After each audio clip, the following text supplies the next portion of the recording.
Call the City Council meeting for Tuesday, October 18th, 2016 to order. I'd ask you please stand and join in the salute to our flag. I pledge allegiance to the flag of the United States of America and to the republic for which it stands, one nation, under God, indivisible, with liberty and justice for all. Thank you. You may be seated. Just a reminder, if you have a phone or similar electronic device, if you please silent it or turn it off so that it will not interfere with our broadcast to other parts of the city. Thank you. I would entertain a motion to approve the minutes of the special meeting of June 21st, 2016. Second. Thank you. The motion's in order. Any questions or comments? Hearing none. All those in favor? Aye. Opposed? Motion passes. I would entertain a motion to approve the minutes of the regular meeting of June 21st, 2016. Second. Thank you. The motion's in order. Any concerns or comments? Hearing none. All those in favor? Aye. Opposed? Motion passes. I would entertain a motion to approve the minutes of the meeting of June 23rd, 2016. Second. Thank you. The motion is in order. Are there any concerns or comments? Hearing none. All those in favor? Aye. Opposed? Motion passes. I would entertain a motion to approve the minutes of the meeting of July 19th, 2016. Second. Thank you. The motion is in order. Are there any concerns or comments? Hearing none. All those in favor? Aye. Opposed? Motion passes. I would entertain a motion to approve the minutes of the meeting of July 21st, 2016. Second. Thank you. The motion is in order. Any concerns or comments? Hearing none. All those in favor? Aye. Opposed? Motion passes. And lastly, I would entertain a motion to approve the minutes of the meeting of October 4th, 2016. Second. Thank you. The motion's in order. Are there any concerns or comments? Councilor Conti? Mr. President, I want to be sure that we're voting on the minutes of October 4th as amended Yes. today. Yeah, they are. Excellent. Yes.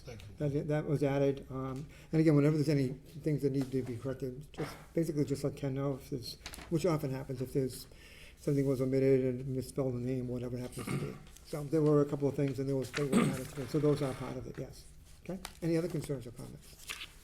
Hearing none. All those in favor? Aye. Opposed? The motion passes. Thank you very much. There are no public hearings scheduled for this evening, so we're going to proceed with the reading of the mayor's communication. Mr. Withers. Thank you. October 18th, 2016, dear municipal councilors, I respectfully submit a communication from City Clerk Stephen Withers regarding the need for funds for salaries. The reduction of force that was planned for July 1st, 2016 was extended to September 30th, 2016, and causes the need for funding in the amount of $10,860.31 to salaries and $700 to longevity for this time period. Additionally, an internal transfer in the amount of $9,240.16 was made to make payment for unused sick time and annual leave time for this retirement. Therefore, I hereby request your honorable body transfer $20,800.47 from account Citywide Reserve Fund for transfer to the following: $20,100.47 to account Clerk Salary and Wage, and $700 to account Clerk Longevity. Upon approval, the available balance in reserve fund for transfer will be $317,511.12. Personnel and Human Services Committee, please. I respectfully submit a communication from City Auditor Deborah Gould regarding the need to close Fund 3530 EOEEA grant, with the funds remaining returning to the Stabilization Fund. Therefore, I hereby request your honorable body to transfer $1,191.28 from 3530-599000 EOEEA land grant other financing uses to account Attleboro Stabilization Fund, other financing sources. Copies in your packets. Budget and Appropriations Committee, please. I respectfully submit a communication from Superintendent of Public Works Lance Hill regarding the need for funds to cover the costs for the National Grid invoices for the new DPW facility for the remainder of fiscal year 2017. Therefore, I hereby request your honorable body transfer $16,000 from account Citywide Reserve Fund for transfer to account Public Works Lights and Power. Upon approval, the available balance in the reserve fund for transfer will be $301,511.12. Copies in your packets. Public Works Committee, please. I respectfully submit a communication from Superintendent of Public Works Lance Hill regarding the need for funds for previous years and current year longevity payments. Recently, it was discovered that the longevity of an employee with DPW was based on an incorrect credible service date. Therefore, I hereby request your honorable body transfer $7,575 from account Citywide Reserve Fund for transfer to the following accounts. $6,625 to account Public Works prior year longevity, and $950 to account Public Works longevity. Upon approval, the available balance in reserve fund for transfer will be $293,936.12. Copies in your packets. Personnel and Human Services Committee, please. I respectfully submit for confirmation by your honorable body the appointment of Lori Drucker, 2 Constitution Avenue, to fill an unexpired term on the Cultural Council, term to expire 2017. Copies in your packets. Personnel and Human Services Committee, please. I respectfully submit a communication from Legal Secretary Allison Wood regarding bullet-resistant vests that the Police Department would like to declare surplus. Therefore, I hereby request your honorable body to declare the following as surplus and available for disposition. And I'll waive the reading of this, by the way. Yes, and there are 31 total Armor Express vests and 2 Second Chance vests. Copies in your packets. City Property and Claims Committee, please. I respectfully submit a communication from Legal Secretary Allison Wood regarding surplus items that the Water Department would like to declare surplus. Therefore, I hereby request your honorable body to declare the following as surplus for trade-in or resale value and available for disposition. A 2002 Ford Ranger in poor condition and a 2004 John Deere lawn tractor L100 in poor condition. City Property and Claims Committee, please. I respectfully request your honorable body to hold a public hearing on November 15th, 2016 for the purpose of setting the tax classification so that the necessary votes can be taken to determine the percentage of the local tax levy to be borne by each class of property for fiscal year 2017. Budget and Appropriations Committee, please. And Councilor HEAGNEY, you see this matter requires a public hearing. Would you like to hold the public hearing on November the 15th? Second. Thank you. Thank you. The motion is in order. All those in favor? Aye. Aye. Opposed? Motion passed. That hearing will be on the 15th. Thank you. As you may recall from my May 31st, 2016 budget message, the fiscal year 2017 school department appropriation included my original commitment of $1 million above the minimum spending requirement, plus an additional $800,000, representing 50% of the increase in the Proposition 2.5 tax levy limit. The levy limit in any year is computed by taking the total maximum allowable levy of the previous year, increased by 2.5%, plus allowances for other factors such as new growth. During the preparation of the annual budget, assessors across the Commonwealth provide budget officials with an estimate of the new growth increase in the community's Proposition 2.5 levy limit, so that a preliminary limit can be calculated and a revenue estimate established. However, boards of assessors are required to report final new growth each year as part of setting the tax rate. I have been informed that the Board of Assessors will be submitting to the Department of Revenue a new growth number of approximately $1,200,000, which is approximately $500,000 greater than the estimate carried in the fiscal year 2017 budget. Therefore, as promised in my budget message, I will be dedicating 50% of this additional tax levy limit to the school department. Accordingly, I am hereby requesting that your honorable body approve a supplemental appropriation in the amount of $250,000 to account school department teacher sub-professional salary. Furthermore, it is my intention to utilize the balance of any potential new growth not needed to absorb reductions in revenue estimates to retire as much of the remaining fiscal year 2015 snow deficit as possible. Budget and Appropriations Committee, please. For your information, the city was notified by the Department of Revenue on October 18, 2016 of our general fund free cash approval in the Water and Wastewater Enterprise Fund retained earnings for 2016 as follows. General Fund, $3,633,051. Water Enterprise Fund, $1,486,118, and Wastewater Enterprise Fund, $1,065,841. Sincerely, Kevin J. Dumas, Mayor. Thank you. And the other communication, please? I have a lot of other communications, Mr. President. Okay. The first one is an email from Lori Brazil of 131 Richardson Avenue dated October 4th, 2016, stating that she is against the funding of the Constituent Services Administrator being reinstated. Budget and Appropriations Committee, please. The next one is a 2017 renewal Class 2 license application from Automazed, Inc., 885 and 923 Washington Street, Attleboro, Mass., for 7 customer parking spaces and 34 display spaces at 885 Washington Street, and 7 customer and 33 display spaces at 923 Washington Street. License Committee, please. The next one is a 2017 renewal Class 2 license application from Seekonk Gas and Repair, Inc., doing business as 123 Mobile, 300 County Street, Attleboro, Mass., for 4 customer parking spaces and 9 display spaces. License Committee, please. We also have a 2017 renewal Class 2 license application from Liberty Coach, 78 Eddy Street, Attleboro, Mass., for 15 customer parking spaces and 1 display space. License Committee, please.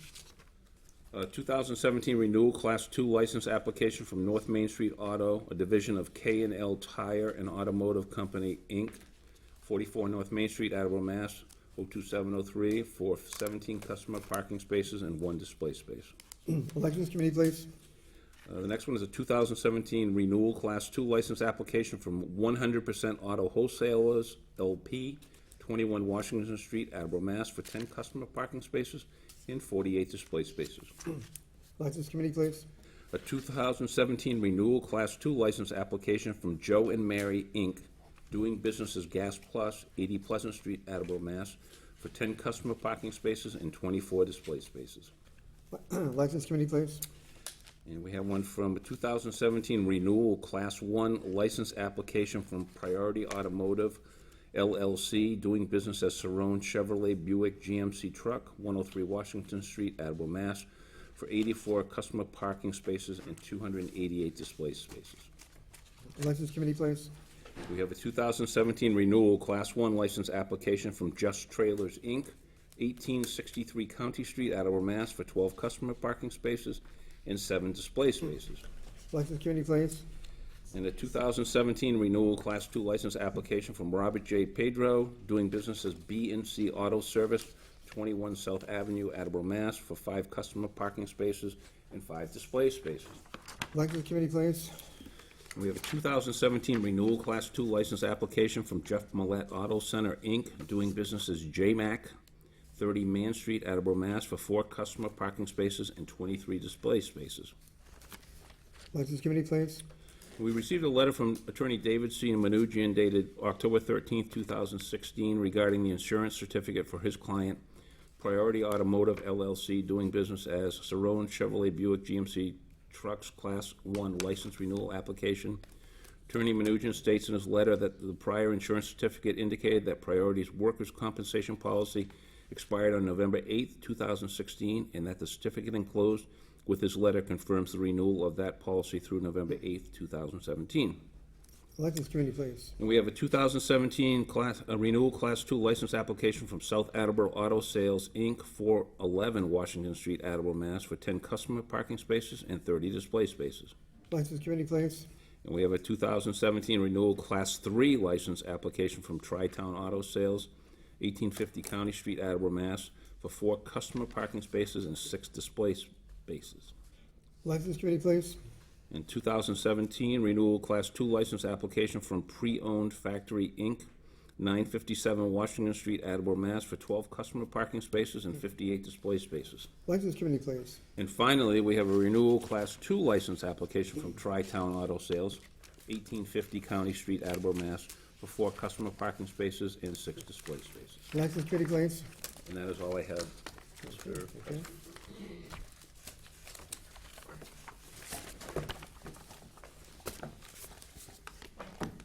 This time I entertain a motion to go into Committee of the Whole. Second. Second, the motion is in order. All those in favor? Aye. Aye. Opposed? Motion passed. We're now in the Committee of the Whole. If there's business that would like to be brought to the attention of the City Council, now would be the appropriate time. Can we just ask that you give us your name and address for the record, and you direct your comments to the council as a collective body, rather than any one individual council itself. Good evening. Welcome. My name's Roxanne Houghton, 13 Eisenhower Street in Attleboro. here to talk about the hunting issue and what's going on in the city. I'm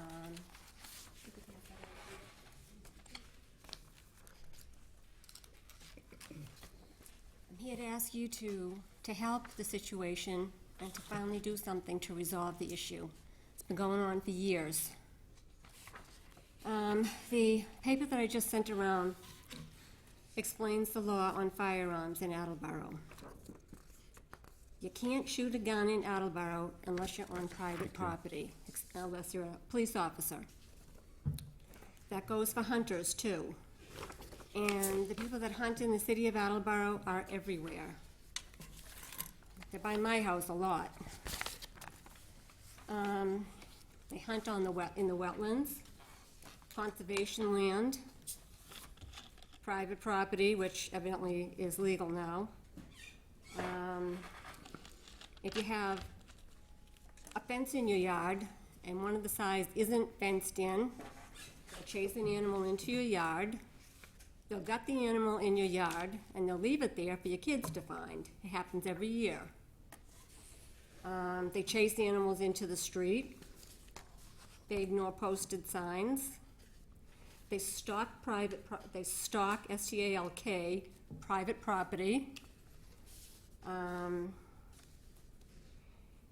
And I am here to ask you to define the laws more clearly. If it has been decided that there can be hunting on private property, then somewhere there has to be rules about that. It has to be defined. If somebody wants to, we don't go far enough in saying, well, you can only hunt on private property. The chief says that every year, and every year they ignore it. Doesn't mean anything. If you want to hunt on private property, my suggestions would be that you have to register. You have to let the police department know that you've invited people onto your property with guns and that it's allowed there. You also should have to notify your neighbors. You have to notify your neighbor if you want to put up a fence in your yard, if you want to put a pool, if you want to have chickens. But you don't have to notify your neighbors if you want to invite these people with their high-powered rifles and bow and arrows onto your property. Or your neighbors have children, they have families, they have a right to know.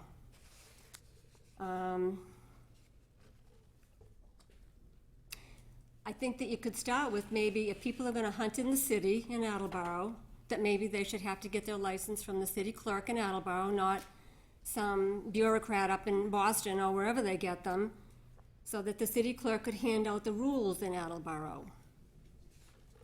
I live in a very, very wooded area. All the land around me is conservation land. Ward 4 is full of it, and they're everywhere, and they're not supposed to be there. Your neighbor can't walk with a baby carriage around the neighborhood because you can hear all the shooting in there. Last summer I was taking a walk around the block, and there was a woman, she was just, I don't even know who she was, a neighbor from somewhere. She was walking around the block, and she all of a sudden she heard all this gunfire, and she got scared and started running in the other way. She bumped into me, and she asked me what all that shooting was. We live with it all the time. And, I mean, what was it, 2 years ago, that the man was out in his yard on steeplechase and a bullet went right past his head? Didn't faze anybody. Nothing happened. Nothing changed. They seem to be this club that gets to do whatever they want to do. And eventually, somebody's going to get hurt. They're going to get killed. You know, you all have families. It could happen to any one of you. Look what happened to that woman in Norton. You know, she's crippled for life. And you should know that if a hunter cripples you, there's no repercussions. People throw up their hands and say, oh, they were hunting, they mistook that woman for a golden retriever. Nothing happens. They're allowed to do it. You know, where is their incentive to obey the law and keep off public lands, people's private property? I mean, I don't know how many, some of you probably know Diane Spatcher up on Pike Ave. I've seen hunters go on her property and take down the signs as they're going. She has deer on her property. I've seen them pull up and they stalk them on her private property.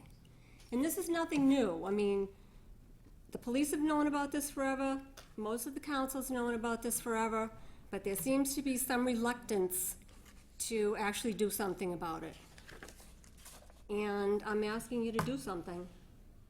It can't just be, well, you boys aren't allowed to go, you know, on public lands. There has to be some teeth put in it, and there has to be some rules. How are you gonna feel when someone gets killed? It's not as if you didn't know that this was going on. We all know. But the chief just issued a statement the other day, already getting complaints. So what will you do about it? You're the legislative body. I think one of the things that's happened is it's always been pushed on the police department. Well, this is a legislative issue. You legislate and they enforce. But there's no, it's just, yeah, we know. So I'm asking you what you will do. Okay. Thank you for coming in tonight, Ms. Holman. What I was going to ask, I know you were reading from notes, but the ideas that you had suggested, you had about you had 3 or 4 different ideas. If you wouldn't mind, if you could either give that to our admin assistant, Ken, or you send him an email with that. What I'm going to do is I'm going to ask that the Public Safety Committee get that information from you and start to look into this matter, see what we can do. Is that something that you can do in terms of providing that information to Ken? Yeah, I'd be happy to. Okay, that'd be great. Some type of letter, Council Blair? I'll sit down with Kyle, see what he thinks we should do as far as legislation, so he can act on it. How's that? We might have a little difference of opinion on that because it's not up to the council to ask the police chief what he wants to do. It's up to you to do it. Well, I think he would be instrumental in the legislation so it can be enforced. I don't wanna bring something in that can't be enforced. I'll work on it for you. There's no reason for a landowner that's gonna invite people onto his property with guns not to notify his neighbors. I understand that. Just give me a summary. See what we can do between ordinance and myself, if there's something that we can legislate that's enforceable. You know, Roxanne, there's a lot of ordinances that you make and they're not enforceable. If we're gonna change an ordinance or make an ordinance, I want it to be able to be enforceable. Well, I mean, I'm not asking, you know, people say, call the police. Well, realistically, I mean, I've called the police for how many years? Yeah. What are they gonna do when they get there and you say, well, there's, you know, men out there with their guns in the woods over there, what are they gonna do? So I'm trying to address it in a different way. But I will also. To have, you know, if you're gonna invite these people onto your property, police have to know, your neighbors have to know. If you wanna be around all this gunshots and bow and arrows and all that, I guess that's your right, but we need protection from that. Okay. I agree with you. Okay. Council Council Jack? No, Roxanne, remember about 8 years ago? No. Okay, Council Jackson? Thank you, President Cook. I'd You're like welcome. to be involved with that, Certainly. with public safety, since it is in my ward that Ms. Houghton is addressing that issue. Thank you. Thank you. Any other questions or comments? Council Praker? Thank you, President Cook. You're welcome. Thank you for coming in tonight, Roxanne. It is my recollection that we've had individuals come in front of us previously with regards to this. I guess I just wanted some clarification on what your recommendations were. I think that what I recall is there's a question on where the onus should be, whether it should be on the homeowner, the property owner, or on the hunter. So what is your suggestion on that? Well, it's twofold. If you're gonna invite people onto your property to shoot their rifles, then you're the homeowner, you're gonna have to take responsibility. Secondly, if you're one of these people that are gonna come onto a property and start shooting, then it's up to you to know the rules, it's your responsibility too. If you cripple someone, or, it's everybody's responsibility. All these people that wanna do this, it's their responsibility. And in Attleboro, they've never had to take that responsibility. I mean, so I know my neighbor doesn't have enough land, but if he wants to invite these people over there to shoot, fine. I have to know about it, and they have to know if one of their bullets goes off the property, then it's gonna be on them. I mean, it's everybody's responsibility. You May can't, I have a follow-up? You follow up? Yes. Do you have any information, because I'll look up, I just don't know if you have it with you tonight, any information and about the policies and procedures with regards to hunting from the state of Massachusetts, when the seasons are, what's allowable, because there are some seasons where it's only, bow and arrow shooting, sometimes it's, do you have any of that information? I don't have that schedule, Okay. but I know, other cities and towns are grappling with this too. And I know, there are some that don't even allow you for anybody to be discharging a firearm except for a police officer. I know that a few years ago, somebody brought this up, they wanted to, say, some guy's out there running around with his rifle, whatever he's doing, saying, oh, well, I have permission. Like if a police officer says, well, that's not enough. You have to have written permission. From And the that property- landowner from the has to property owner? right, from the property owner. But that was never, council wasn't interested in that at that time, for whatever reason. Councilor Jackson or Cooper? I don't know the exact footage, excuse me, but I know, excuse me, that there is, I wanna say it's 25 feet within a home. They're not allowed to discharge a firearm. I'm like almost positive it's 25 feet. It might be 50, but I think it's 25 feet. So there are laws in place as how close you can be to a home or a street. I just don't know what those are, but, we'll find out. There are, but believe me, I've seen those guys across the street from my house. They don't have a tape measure, and they don't care. They run, I've seen, frightening. literally, I've seen them go into the woods with beer and a rifle. Just not a good situation. Council Hall? I have a question. Do you, and I know you mentioned that they came onto somebody else's property at some point in time and took down the signs. How difficult is it to actually, I'm thinking like in evidence, to see that, to take a picture of that? That would be the thing that if the police go out there and they don't see that action happening. So I'm wondering, in those particular cases, when they call somebody out, is there evidence that the signs have been tampered with enough so the police could say, hey, listen, these signs have been tampered with and this is a foul? So I'm just wondering, with your friend. I don't know what she would do. I mean, did this person call the police to come out? Do you know, the one on Thatcher? Did she call the police to come out when she's had the, I think she's talked to them many times. But, it's hard to catch these Right, people. yeah. But we don't really have a good organized plan either.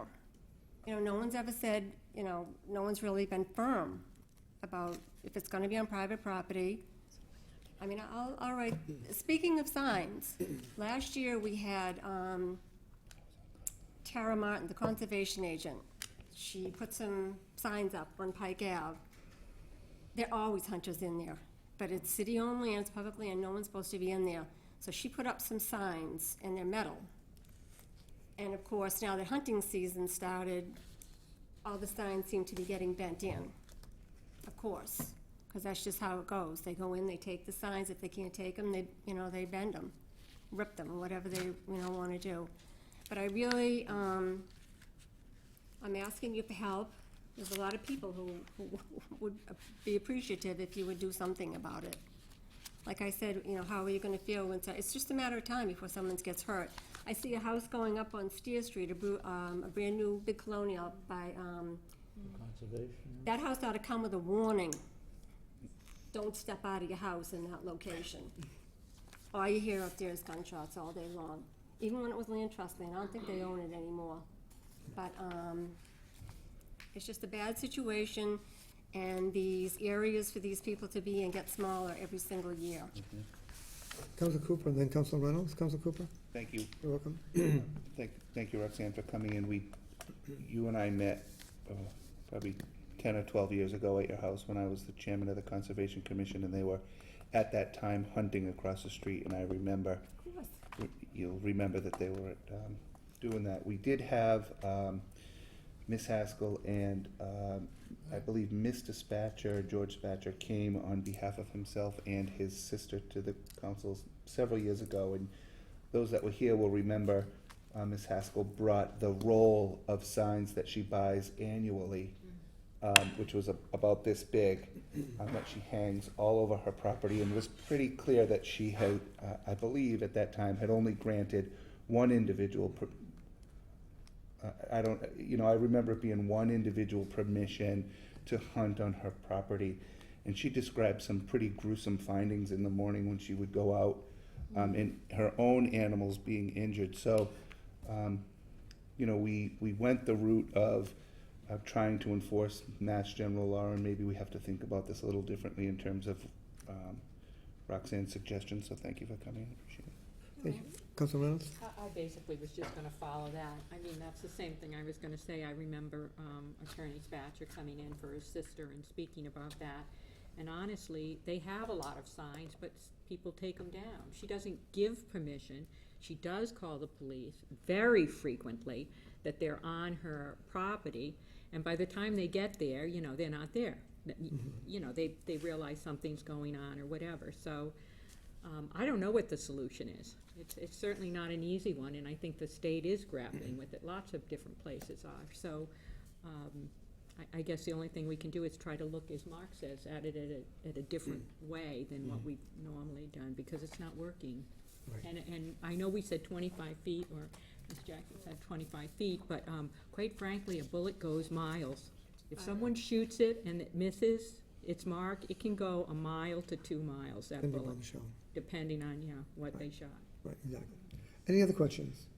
Councilor Parika? Just as one, it's 500. It's 500 feet. Wow. Thank you. Any other questions? So again, Sonia, if you would send that, the list that you have of suggestions, which sound pretty plausible, to Ken. Ken's in there right now, and he'll be able to give you the email address if you don't have it. Okay. And then, as I said, I'm going as a Public Safety Committee to take a look at this. And again, I know that there are some of the ward councilors who have wards, like Councilor Jackson. I know I've gotten some complaints also this year, so there are some areas of the ward I represent that's also seeing a similar problem. Because our wards kind of do abut each other. So it's kind of the same. I think they're just crossing from one area to the next. But if there's any ward councils that also want to get involved with this, please let me know, so we can try to see what we can do at the local level with some of the ideas. Okay. So thank you. I thank you all, and hope you'll help us. Thank you. Okay, great. Thank you. Is there anyone else here to bring an item to the attention of the City Council this evening? Hearing none, I would entertain a motion to arise. Second. Thank you. The motion is in order. All those in favor? Aye. Opposed? Motion passes. 7:34, we're back. We're going on to the committee reports, and I'm still waiting on a few motions from a few people, I think. Hold on a second. I'm sending it down. Oh, you sent it down? Okay. I'd rather not take a recess since it's only, I agree. there's only a few motions that are missing. We just kind of like hang in there for the moment. No,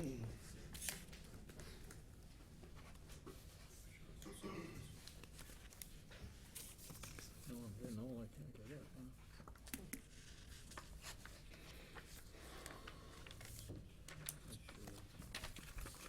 Any glasses? Yeah, I saw them before.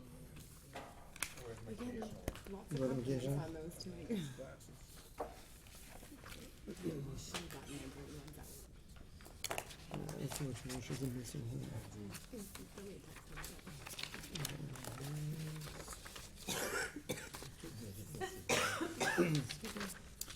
Bless you.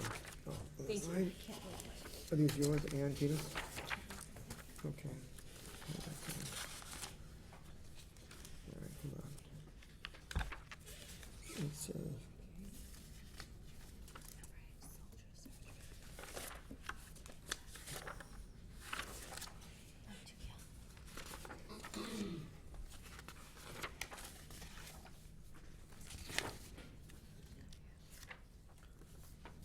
Okay, hang on.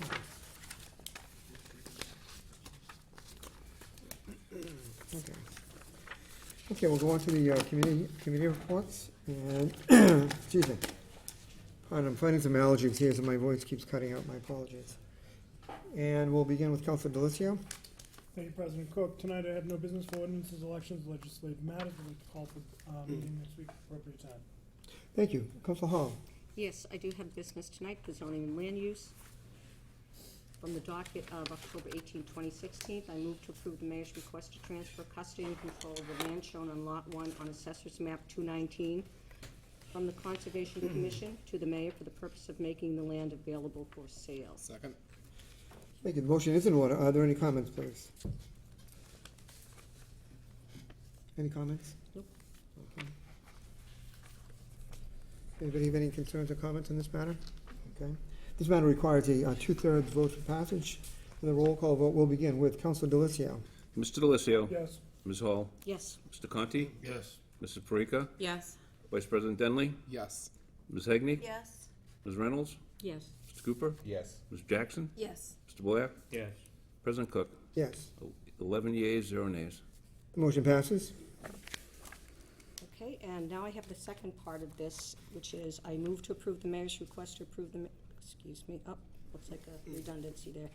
I move to approve the mayor's request to approve the settlement agreement dated September 21st, 2016, described herein, and to authorize the mayor in accordance with the settlement agreement to execute on behalf of the city a release deed without covenants conveying a certain parcel of landlocked land shown on Lot 1 on Assessor's Map 219, the subject parcel to WB Construction and Development Corporation. The settlement agreement would resolve the civil action pending in Bristol Superior Court docket number 1673 CV 00262 between the city, acting through its Conservation Commission, and WB Construction. In the court case, the city alleged that WB Construction trespassed on the subject parcel, cut trees, and altered the surface of the land without authority. The commission also alleged that WB Construction violated the stormwater management ordinance. WB Construction denied the allegations in the court case and asserted that the city did not have clear title to the subject parcel. WB Construction also claimed that the suit was barred by the statute of limitations. Without conceding to the position of the other, both parties agreed to resolve their differences without further litigation. Do I need to read the main points again? Did you read this in committee last week? I did. You did, okay. Does anybody, if nobody objects to say we'll read in committee, which is one of the 2 times we can, we have to have it read. I won't require it to be read at this point. Anybody have a problem with that? Okay. So I'll waive the rest of the reading. Second. So, thank you. The motion is in order. Are there any additional comments? No. Okay. Does anybody have any concerns or comments? Hearing none, again, this requires a 2/3 vote for passage. We'll have a roll call vote beginning with Councilor Blair. Mr. Blair. Yes. Ms. Jackson. Yes. Mr. Cooper. Yes. Ms. Reynolds. Yes. Ms. Heagney. Yes. Vice President Denley. Yes. Mrs. Parika. Yes. Mr. Conti. Yes. Ms. Hall. Yes. Mr. Delicio. Yes. President Cook. Yes. 11 yeas, 0 nays. The motion passes. Okay, that concludes the business of the Zoning and Land Use Committee, and I ask for a next meeting at the appropriate time. Thank you. Councilor Conti, Thank you, Mr. President. you're welcome. Reporting for the Capital Improvement City Development Committee, we have no items to bring before the council this evening. However, we look forward to a committee meeting at the next appropriate time. Thank you. Councilor Parika. Thank you, President Cook. You're welcome. Transportation and Traffic has no business this evening, and I call for a committee meeting at the next appropriate time. Thank you. Councilor, Vice President Denley. Thank you, President. You're welcome. Reporting for the Committee on Licenses, we have no business today. I'd like to call for a committee meeting at the next appropriate time. However, I do have one announcement. Okay. If you're watching TV live today, you have 1 day left to register to vote. So the last day to register to vote is Wednesday, the 19th. If you're not watching it live and it's still Wednesday, you can still do it. You can go online through the Massachusetts Secretary of State's website. You can just register online, or you can come into City Hall. The Elections Department is on the 2nd floor. So please vote for whoever you want, but please vote. That is all I have. Okay. Thank you. Councilor Heagney. Thank you. Reporting for budget and appropriations. I move to approve the mayor's request to authorize the school department to pay these previous year bills totaling $50,335.27. Second. Thank you. The motion is in order. Are there any comments, please? As we just spoke about it in committee, these were items that basically were entered into the system wrong, no purchase order entered, no file, no paperwork filed, so these are bills that we have to pay.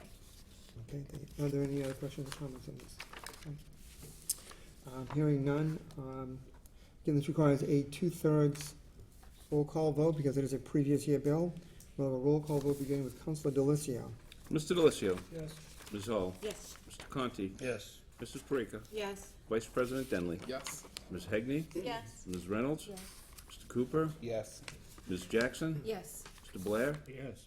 President Cook. Yes, 11 yeas, 0 nays. motion passes. Thank you. I move to Welcome. approve the mayor's request to approve a supplemental appropriation of $1,545.40 to account Reading Committee School Department to teachers sub-salary, sub-professional salary. Second? Thank you. The motion's in order. Are there any comments, please? Yep, we talked about it in committee. Okay, are there any other comments or concerns on this matter? Okay. Hearing none, we'll have a roll call vote beginning with Councilor Blair. Mr. Blair. Yes. Ms. Jackson. Yes. Mr. Cooper. Yes. Ms. Reynolds. Yes. Ms. Heagney. Yes. Vice President Denley. Yes. Mrs. Parika. Yes. Mr. Conti. Yes. Ms. Hall. Yes. Mr. Delissio. Yes. President Cook. Yes, 11 yeas, 0 nays. the motion passes. Thank you. And for my last motion, I move to approve the mayor's request, to approve the mayor's request to approve a supplemental appropriation in the amount of $60,866.17 to account Reading Committee Education salaries for crossing guards. Second? Thank you. The motion is in order. Are there any comments, please? We did bring this out of committee, and then there was a charter objection, so it's back before us this evening. And what I did is I went down and looked at the budget reductions of $259,849.27. And then I looked at the items that were actually voted on, not pending, because conservatively in the accounting, we always appropriate liability if it's pending, or an item might be coming out of an account. So I actually looked at the votes that were taking.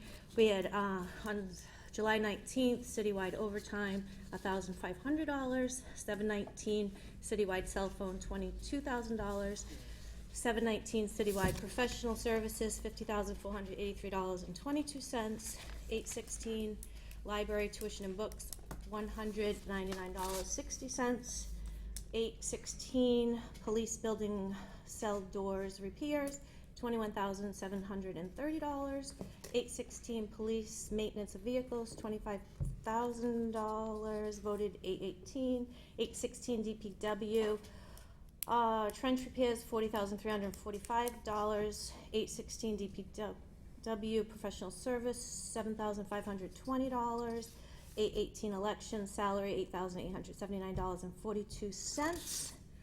And if my math is wrong, that means for the budget reduction, there would be the $19,780.46, with including this particular item voted on. Also, this is the only pending one that I added in on this calculation. So that would, and then looking at the budget update that we had, it looks like we're going to have some new additional growth. But even before this, there's over the amount that would be voted on this particular item. So I just wanted to share that because I know that was a concern last time. Okay.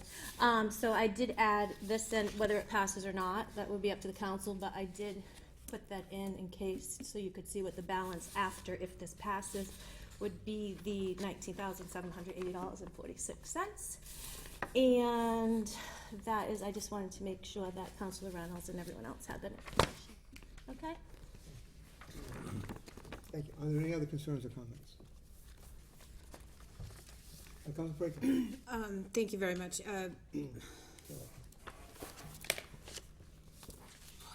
So, this is obviously, this is in regards to the crossing guards. There was a request for additional information. I did send in a list of 11 questions to the police chief, which the answers to those questions magically appeared in front of me 2 weeks ago. I I won't be supporting this tonight because I don't feel that and everyone got a copy of the answers to those questions. I think that having a conversation, even though it was after the fact with the police chief, would be appropriate. I think that the responses of, well, because I said so, isn't necessarily full and inclusive of the questions that I was asking. I also didn't have an opportunity to, I've spoken to him in person. These were additional questions to make sure that everyone knew what they were. And it's still not necessarily, the request that we made is how, what is the process for determining the location of crossing guards? His answer was by the police chief. That wasn't what I asked. What I asked is, what's the process? How do you do that? How do you make that determination? He gave us a listing of the crossing guards. I asked, how did you make the decisions by which to reduce and what positions those would be and the locations that they would be? It's because that's at the police chief. And I'm not questioning the job that he's doing, and I'm certainly not telling him the job to do. That is not the case at all. I'm asking to understand the process a little bit better because there's a lot of discussion about it. There's a lot of constituent interest in it.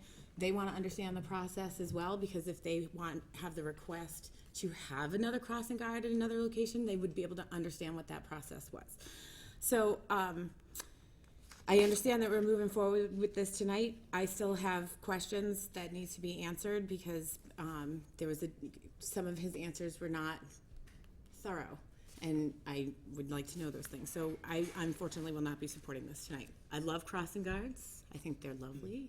They do a great service to this community. However, I was simply asking for clarification, and I haven't gotten it. Thank you. Any other concerns or comments? Council Reynolds. Excuse me. I do understand where Councilor Paraker is coming from, but having been married to a chief myself for many, many years, they do have the option of making those decisions themselves based on where they see the most danger in the jobs. And I mean, I do believe that Chief HEAGNEY could have been more thorough in his answers to you, but he did answer it. I mean, he did answer it. I read it. I think that's the way Roland might have answered it too. Maybe it's not correct, but I'm suggesting that maybe it's really up to us as a legislative body to take a look at it and make some kind of ordinance or ruling around where they should be. And maybe that's talking to the school leaders as well, the principals and whatnot, the bus drivers who see the route.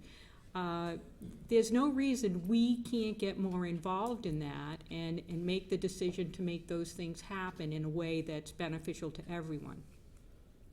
I wish there was some written way that we find it, but there isn't right now. I think that I'd like to see the money put back in there because we have to do something before the end of December. I think it's too late to really come up with a plan or an ordinance or something that's proper that would allow us to say this is where the crossing guards are. I think that if you're a chief for a very long time, and Chief HEAGNEY's been there now, I think, 5 years? Yeah. They have an idea of where it's crowded and where it's not crowded. That's not to say that they shouldn't share more of that with us. Most definitely, I'm not saying that. But I am suggesting that if anything, they might need more, and it's not because we have a lot of kids walking, it's just because it's dangerous, as I know in South Attleboro, because something happened in South Attleboro last week.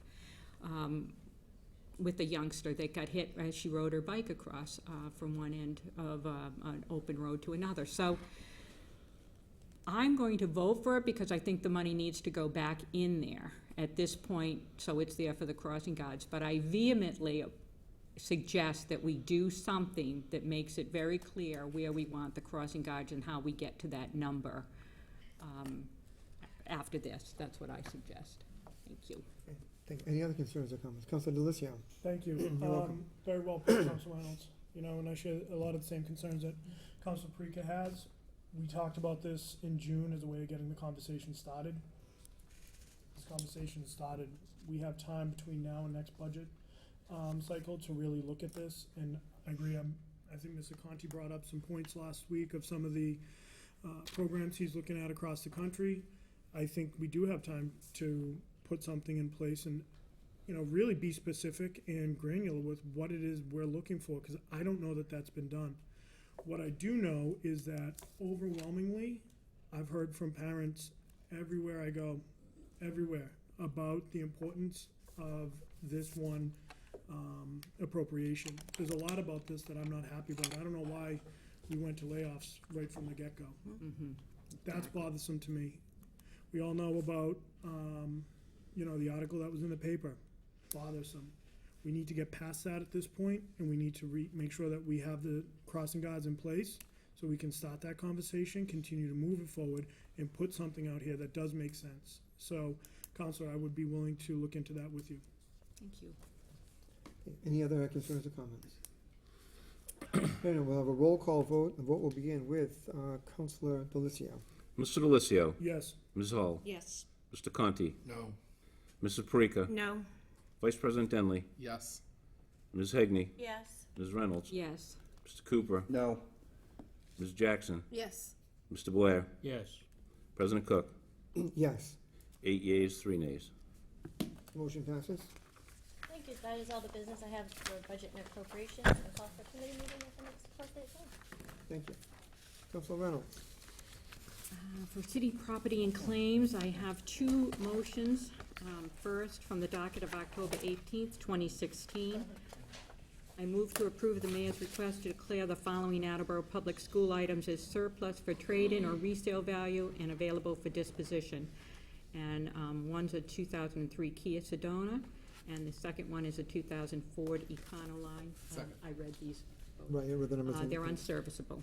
Okay, Second. thank you. The motion is in order. Are there any comments, please? No, I think it's pretty clear, and I think Mr. Blair mentioned that it's from, they're probably at the automotive shop division of the high school, and, you know, they just turn them over as they become non-useful.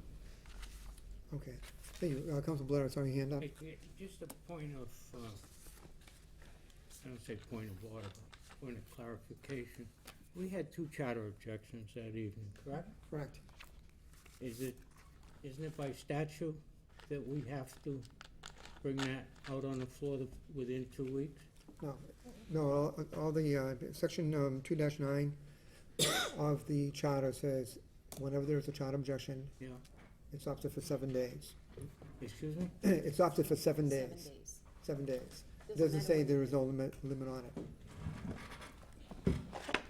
So all a charter objection does is stop the vote for 7 days. That's it. Anytime after 7 days, you can vote. But it doesn't say that it has to be done at the next meeting or anything else. Then evidently it's, vote to reconsider has to be done at a certain time. Yeah, vote for reconsideration has to be done at a certain time. But 2-9, let me just see if you like. 2-9, yeah, here it is. Open right to it.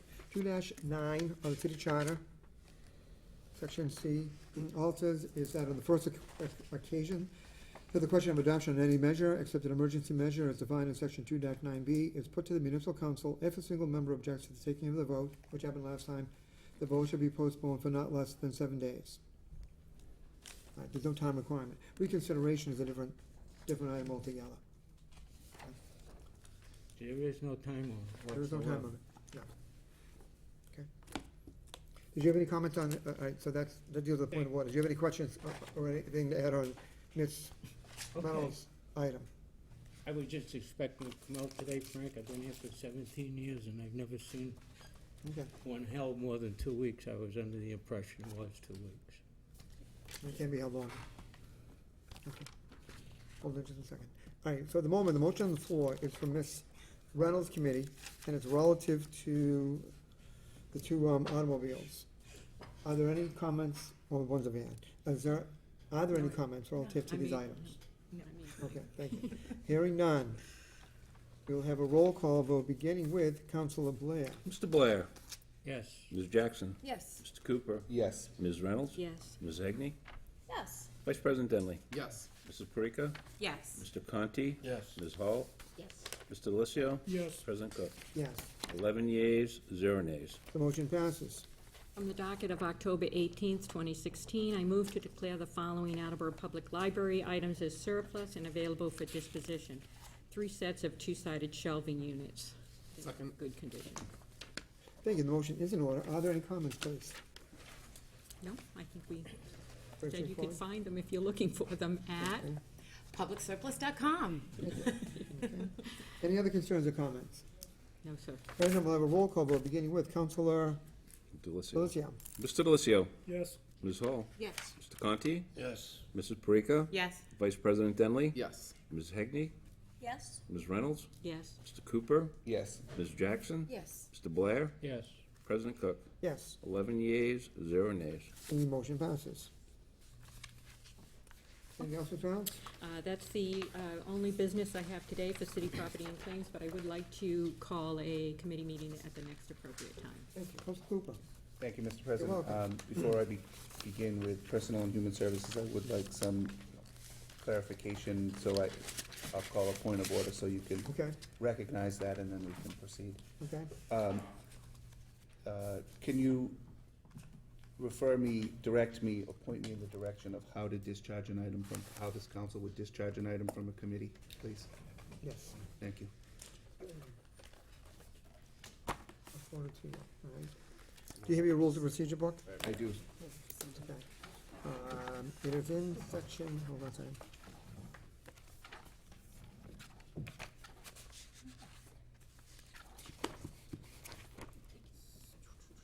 What was the question? No, it's not there.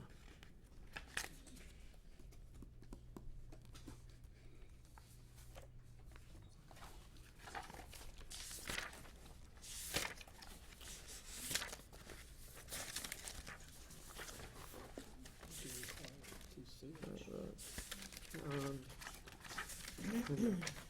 Yes, it is. No, it's the wrong spot.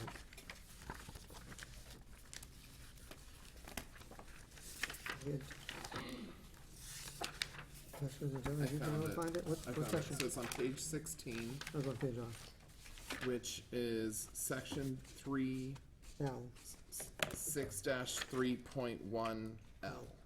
So it's on page 16 if Discharge you have it. from committee. So discharge from committee, thank you.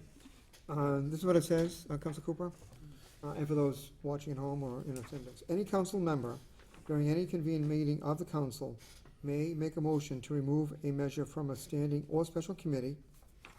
Said motion, if seconded, shall require a 2/3 majority vote of the council then present. If the motion carries, the measure shall be released from the standing or special committee and shall be deemed properly before the council. Do you want to think on that, as we proceed with the meeting, Council Cooper? Yes, please. All Thank you. right, so at this point, you want to proceed with the, thank you for letting me know. You want to proceed with the items in your committee?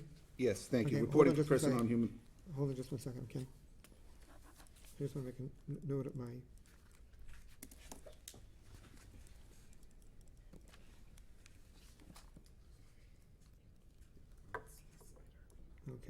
Okay, Mr. Cooper, you have the floor. You may proceed, please. Thank you. Reporting for Personnel and Human Services from the docket of October 18th, 2016. I move to approve the mayor's request to confirm the appointment of Mary Ellen Murphy, 7 Astor Lane, to fill an unexpired term on the Council on Aging Board of Directors, term to expire February 2019. Second. Thank you. The motion is in order. Are there any comments, please?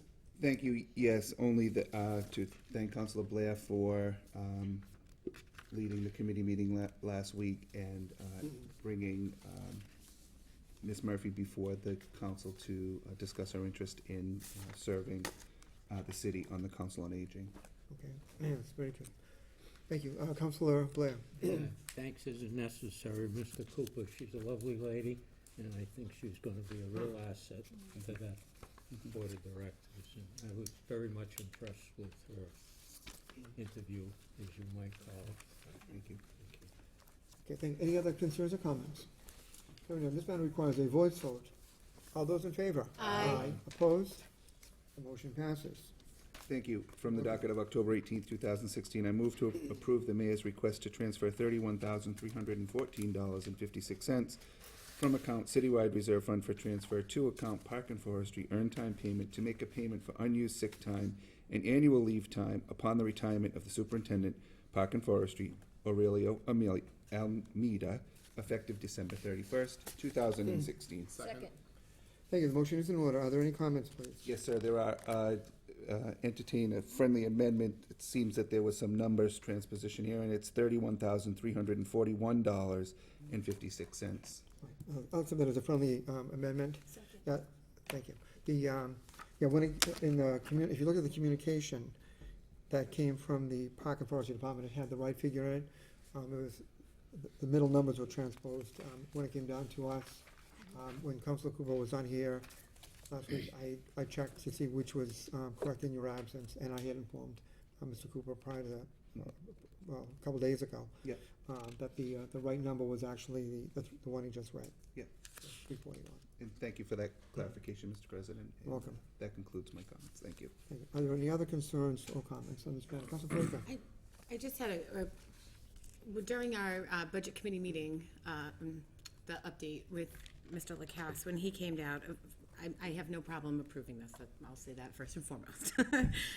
Sonny's earned every penny.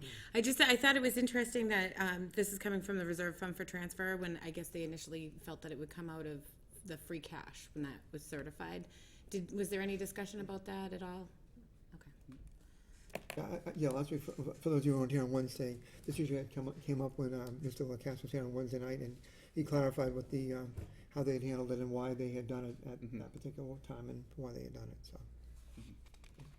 Any other concerns or comments?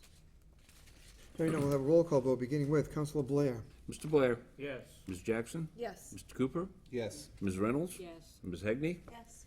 Vice President Denley? Yes. Mrs. Parika? Yes. Mr. Conti? Yes. Ms. Hall? Yes. Mr. Delissio? Yes.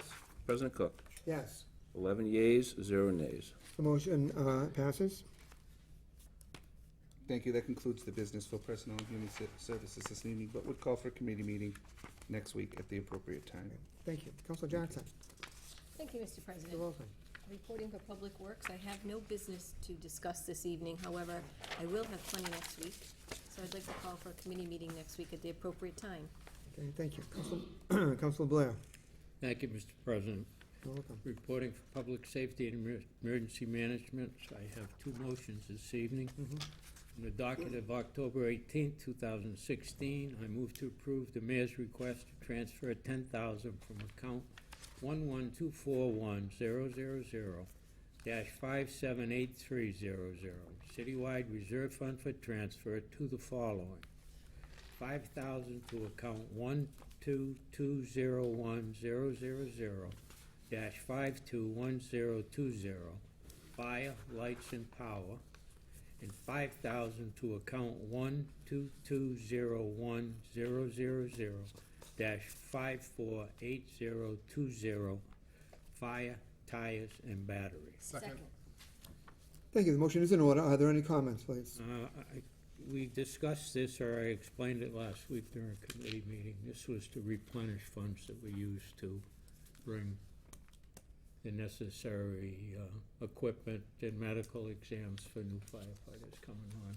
And due to the urgency of time, it was transferred from those accounts. Now we're putting it back. Okay, thank you. Any other concerns or comments? Hearing none, we'll have a roll call vote, beginning with Councilor Delissio. Mr. Delissio? Yes. Ms. Hall? Yes. Mr. Conti? Yes. Mrs. Parika? Yes. Vice President Denley? Yes. Ms. Heagney? Yes. Ms. Reynolds? Yes. Mr. Cooper? Yes. Ms. Jackson? Yes. Mr. Blair? Yes, President Cook? Yes. 11 yeas, 0 nays. The motion passes.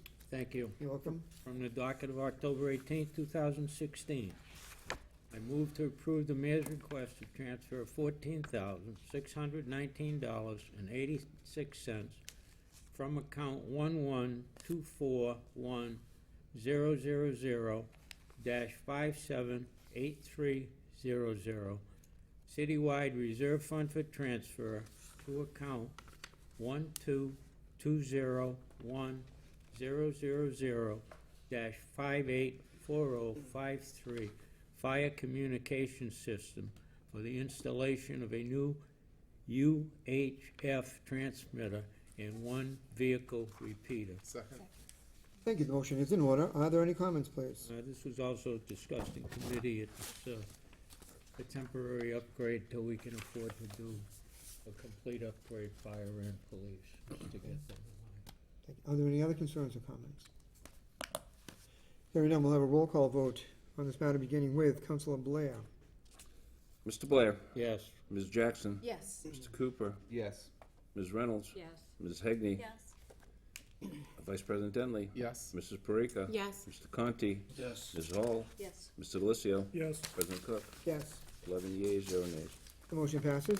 Thank you. I have no other business this evening for public safety and emergency management. I request a committee meeting next week, the appropriate.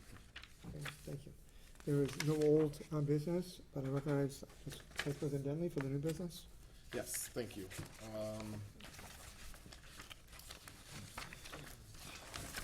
So, from the docket of November 1st, 2016, I move that the following item be referred to the appropriate committee for further study and recommendation to create a city policy regarding the prorated billing of water rates and other city rates if applicable. Currently, water rates are determined by the time of billing, which leaves some city households paying a higher rate for a greater amount of time than others. Rather, the most equitable method of billing would be to prorate the water bills for fiscal year 18.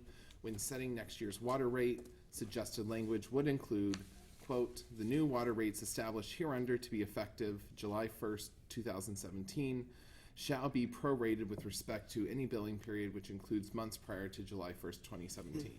Please see the memo from City Auditor Deb Gould dated October 11th, 2016, and entitled Water Enterprise Billing Rates. Second. Thank you. The motion is in order. Are there any comments, please? Yes, so this is being co-sponsored by Ms. Reynolds as well as Mr. Conti. And I brought it up because 6 years ago, when I was first elected to the council, I guess 5, this was the talk of the town. I remember Mr. Thibodeau losing his mind over it. I think I recall Mr. Cooper. I know I've heard Ms. Reynolds just go bonkers. And it's a billing practice that we do here in the city. The way it works is, so we change the rates on July 1st of every year. But say, for instance, Mr. Cooper's bill comes up June 30th.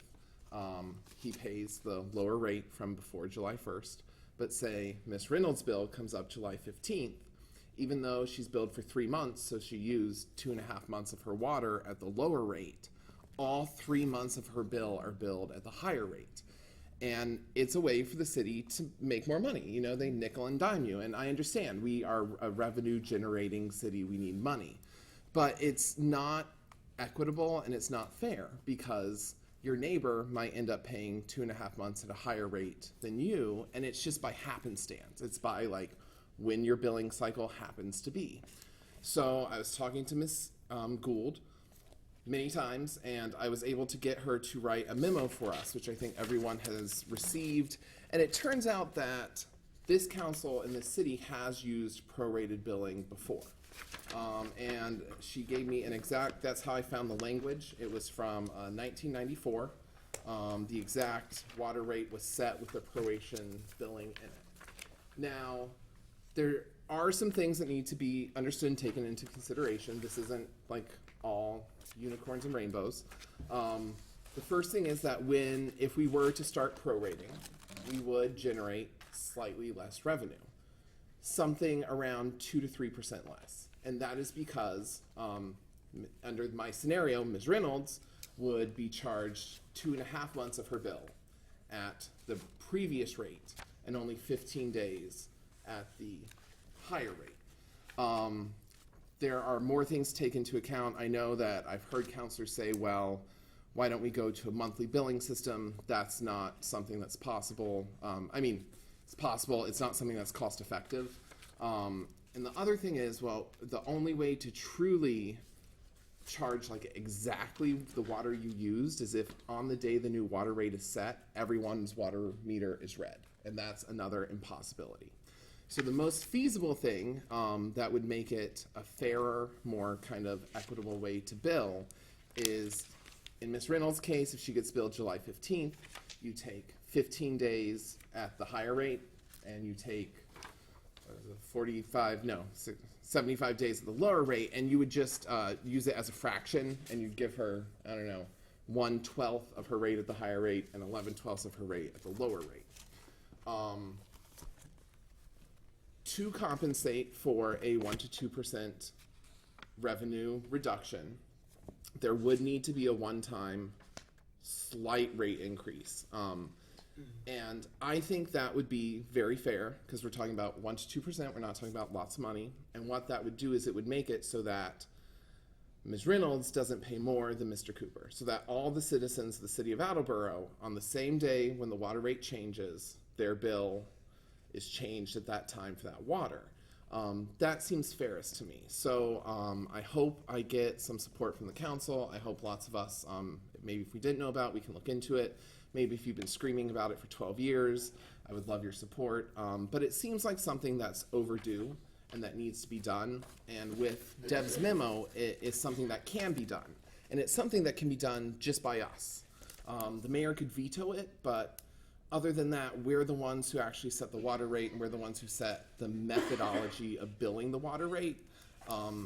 So I'm not going to read this whole memo, but we all got it. The key is that it has been done before. I have direct language from Ms. Gould saying how we should do it again.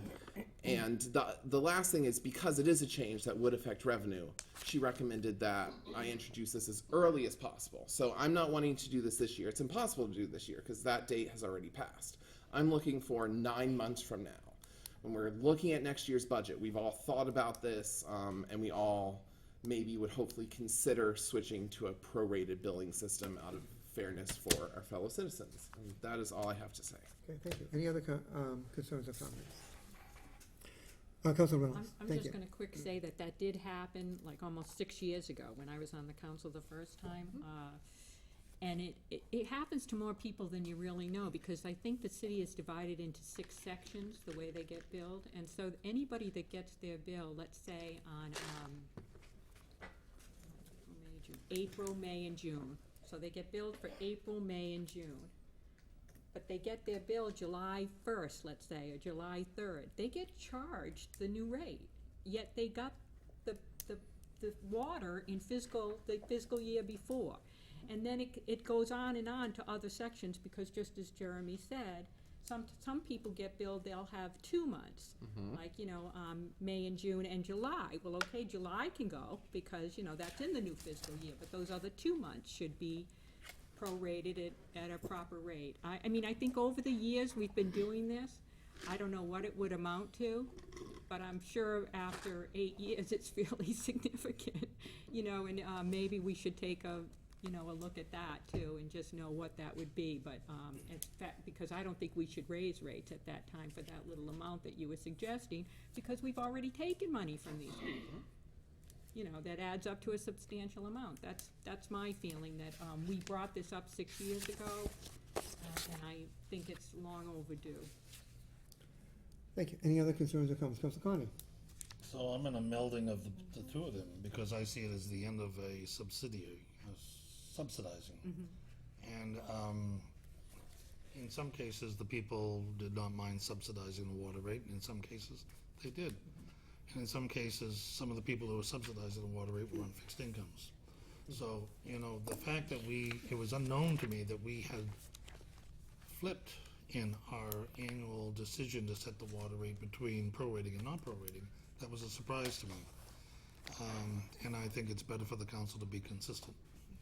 Therefore, I happily joined in to end the subsidy and to be consistent so that everybody has a full-board knowledge. And I look forward to the day when the water department has the resources where they can evolve into monthly billing, because I think that that's the best system of all. When there's a leak in the water system, say that you've got a leaky faucet or a leaky toilet in your house, instead of it going 3 months, it'll go 1 month, and that would benefit everybody. And that concludes my comments. Thank you. Any other concerns or comments? Hearing none. All those in favor? Aye. Opposed? Motion passed. Because this involves setting a policy, I have to refer this to the administration. Just so you're all aware of that. Okay. Thank you. Councilor Cooper, I'll come back to you since you raised a point of order earlier this evening, and I gave you the answer. Yes, is there new business? I was gonna wait to call the that's point it. of order till after the new business. That's why I'm back to you at this point. Right, thanks. Okay. something about the new business I'm holding? Can I ask you a question while we're on here? If you want. Yes. I would like to. Yeah, hold on. At the moment, Mr. Cooper has the floor. I'll come back to that. So, Mr. Cooper, back to you. Thank you, Mr. President. I You're move welcome. that the following motion be discharged from committee. From the docket of July 19th, 2016, I move to approve the mayor's request to approve a supplemental appropriation for fiscal year 2017 of $50,465.88 to account 112-11000-511-000, Office of the Mayor's Salary, to fund the position of Constituent Services Administrator. Second. Thank you. The motion is in order. Hold on just one second. I just want to make sure we have this all written down. Second. Okay. Thank you. Thank you. The motion is in order. Councilor Thank you. Cooper. Thank you, Mr. President, and the only way to talk about this was because there was a charter objection, and, you know, I wanted to make sure that we all had an opportunity to discuss it. If it doesn't come out this evening, then that's fine, but I think we need to talk about what this is. There was a charter objection this last 2 weeks ago. The second person in to speak about it, charter objected, and that stifled the rest of the conversation. So this initial motion is to whether or not to discharge this from the committee. That concludes my comments. All right. Thank you. So just to go back on, from the parliamentary point of view, Council Cooper is within his rights and within the operating procedures of the council to have an item discharged from committee. Again, this is not something we do all the time, but it is something that the council has done in the past. So again, just to remind you, what we'll need first is actually a vote to actually remove it from the committee, so that the item will then be presented before the council. So the motion was made and duly seconded, and the motion is in order. So we will have a vote to discharge it from committee. It will take a 2/3 or 8 votes of the council in order for this to be discharged. If it carries, the measure shall be released from the Standing and Special Committee, and it'll be before the council at that point. And on the vote, a yes vote will be to discharge it. A no vote will be to not discharge it. In other words, to leave in committee. Are people clear on the vote? Vice President Denley. Yeah, Can we debate? Can we talk? On the measure, about releasing it? No, I don't believe you can have a discussion. I'm not sure if you can have a discussion on discharging from committee. I'll admit that whenever things have been, I can't remember the last time something was discharged from committee during a regular meeting. I've seen it during committee meetings, but I can't recall ever seeing it at that time. Ms. Cooper? I don't think you can. I don't think it can be. Usually in things like that, you can. It doesn't say it. It's not in the book. It doesn't say that you can or cannot do it. And, just a second, Councilor Bailey. And I'm not sure, It doesn't say it in the. Doesn't say it in the rules. It's not. it's not in the rules. I wasn't sure if it was in the Has to get charter, back out on the floor before you can about discuss. discharging it from committee. It has to get back out on the floor before you can discuss. I think that, if anything, the discussion, if any discussion would be, at this point, I mean, I don't see anything that prohibits the discussion, but if there is discussion right now, the discussion would be on whether or not to discharge it from committee only, Okay. okay? So I think that at this point, given the fact that it doesn't say I can't prohibit it or whatever, I would, since the motion is in order, before we vote, are there any comments? But again, keep them restricted to discharging from committee. Councilor Denley. Yes, thank you. Vice President Denley, I'm sorry. So I seconded this because I think this is an issue that we've talked about for a long time, and I'm ready to vote on it. To be honest, I don't know if it's going to pass or fail, but I think we've been putting it off for long enough that the individual who's waiting for that position deserves to know whether they have a position or not. The mayor's office should know whether they have another member of their staff. So I'm ready to vote on this, and I would encourage my colleagues to vote yes to remove it from the committee so we can vote on this tonight, and everyone can have their answers. Thank you. Councilor Reynolds. So I'm just gonna restate what I said last week. The money isn't there. It's not in the supplemental budget, and Ms. Heagney just Well, I mean, said. right now, the item before us is whether or not we should discharge. We're not getting into the motion. Oh, you won't want to Okay, say not yet. Well, if it's discharge of committee, then we'll go there. This is only comments on whether or not, on the motion before us. Motion before us is to discharge this from committee. Right, any other comments or questions on that? So again, the motion before us is to discharge this item from committee. A yes vote is to discharge it, a no vote is to leave it in committee, and it takes a 2/3 or 8 votes for it to pass. Council Conti? So I just want to be sure that I'm clear in understanding. Motion was in the Budget and Appropriations Committee. Correct. Councilor Cooper is asking it to be discharged from the committee, which would make it removed from the agenda. No, no, basically on that, the purpose of it, as it says, is actually to bring it before the council.